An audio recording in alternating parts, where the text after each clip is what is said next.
We guard presents कौन जीत रहा है, को पावर्ड बाय सेंसोडाइन एंड विमल। बोलो जुबां केसरी। एनडीए ने सरकार बना ली है इस बार भी। और लेकिन इस बार देखने को आया कि मुस्लिम चेहरा कोई नहीं है मंत्री में। जो कैबिनेट बनी है उसमें कोई मुस्लिम चेहरा नहीं है। क्या कहेंगे आप इस देखिए, एनडीए का चरित्र हम जानते हैं, और अगर बना भी देते तो वो बेचारा अपने समाज के लिए कुछ कर नहीं पाता, क्योंकि वो मजबूरी में जो है उसको तो लाभ का पद मिल जाता। क्योंकि मैं जानता हूँ एनडीए पद तो देता, लेकिन वो पावर नहीं देता है। मैं लंबे समय से इस बात कह रहा हूँ। तो किसी को अगर बना भी, अब अच्छा हुआ, स्पष्ट हो गया कि भाई वो बनाना नहीं चाहते, तो उन्होंने अपना लाइन क्लियर कर ली। राजनीति में लाइन क्लियर करना बहुत ज़रूरी होता है। तो ये एनडीए का चरित्र है कि वो नहीं चाहती कि देश के जो अल्पसंख्यक समाज में जो मुस्लिम समाज है उसको कोई हिस्सेदारी मिले, और वो भी अपने से तरक्की कर पाए। शायद मुझे लगता है कि भारतीय जनता पार्टी की या एनडीए की सोच उनके प्रति अच्छी नहीं है, इसलिए उन्होंने ऐसा किया है। ये जो इस बार चुनाव में बहुजन समाज पार्टी का जो एक अच्छा जो वोट बैंक हुआ करता था वो गठबंधन की तरफ ट्रांसफर हुआ है, तो क्या कहेंगे आप इस पर भी?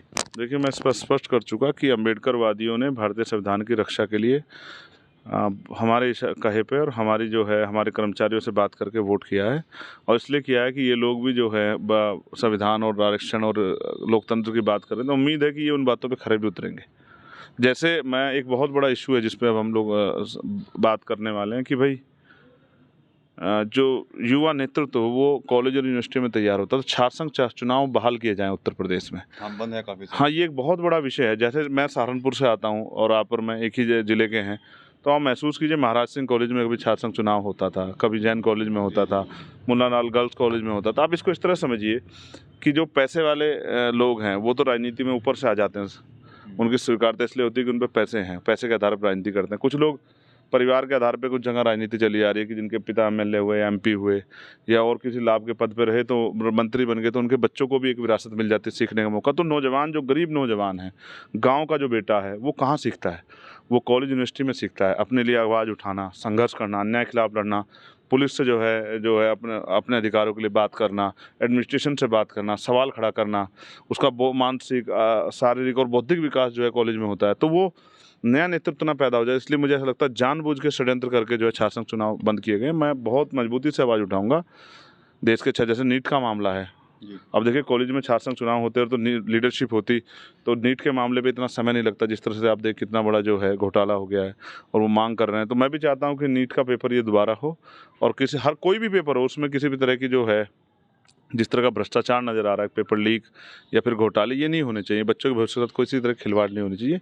इस पर मैं स्पष्ट हूँ कि भाई ये इस तरह के जहाँ भी इस तरह गुंजाइश है उन पर सख्त कार्रवाई होनी चाहिए, जो इस तरह का कार्य करते हैं बच्चों के भविष्य से खिलवाड़ करने का। उपचुनाव भी होने हैं विधानसभा सीटों पर उत्तराखंड में, उत्तर प्रदेश में, तो क्या कुछ प्लानिंग है अब आज़ाद समाज पार्टी की? अब तो आप सांसद बन गए, अब तो लगातार सुनने में आ रहा है कि अब तो पैर फैलाएंगे आप भी। देखिए, मैं आज़ाद समाज पार्टी का एक सिपाही हूँ। पार्टी ने मेरी ड्यूटी लगाई है मंगलौर विधानसभा में, यहाँ उपचुनाव है। और मेरा विश्वास है कि मंगलौर विधानसभा हम लोग बहुत अच्छे मतों से जीतेंगे, जो उत्तराखंड में। और उत्तराखंड में भी अगले 2 महीने के अंदर हमारा प्रतिनिधित्व होगा, आज़ाद समाज पार्टी का विधायक वहाँ भी होगा, ऐसा मुझे विश्वास है। इसके लिए मुझे बीमार में आज़ाद समाज पार्टी का जो नेतृत्व है उत्तराखंड का, वहाँ के कार्यकर्ता नेता है हमारे, उन पर मुझे बहुत भरोसा है कि उन्होंने पहले भी जो है बड़े अच्छे जिला पंचायत चुनाव बहुत अच्छे वोट हासिल किए थे, और वो अब जो है लगातार मेहनत करके इस सीट को जिताने में एक बहुत बड़ा रोल अदा करेंगे। और उनकी मेहनत पे और अपने पूरा जो हमारा एक जो चुनावी जो टीम है हमारी, वो सारी वहाँ पहुँच गई है और उन्होंने अपना काम शुरू कर दिया। और मेरा विश्वास है बहुत जल्द पार्टी वहाँ प्रत्याशी घोषित कर देगी, वहाँ की प्रदेश की टीम। और हम सब लोग लग के उस सीट को भी जिता के जो है ना, आज़ाद समाज पार्टी को और मजबूत करने का काम जो है उत्तराखंड में करेंगे, और उत्तराखंड की समस्या उन पर हम लोग आवाज़ उठाएंगे। राष्ट्रीय स्तर पर मेरा मानना है कि शिक्षा जो है सभी के लिए मुफ्त और समान होनी चाहिए, और चिकित्सा में भी इसी तरह के हमें काम करने चाहिए कि चाहे गरीब और अमीर हो, उनको आसानी से जो है स्वास्थ्य लाभ मिल जाए।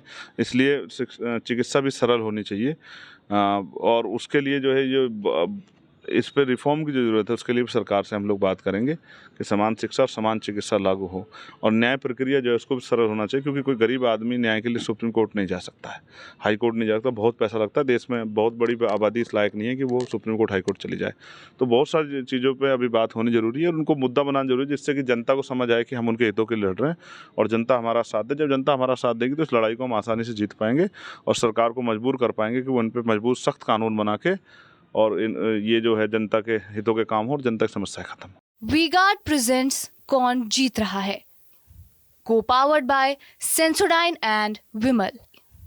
बोलो जुबां केसरी।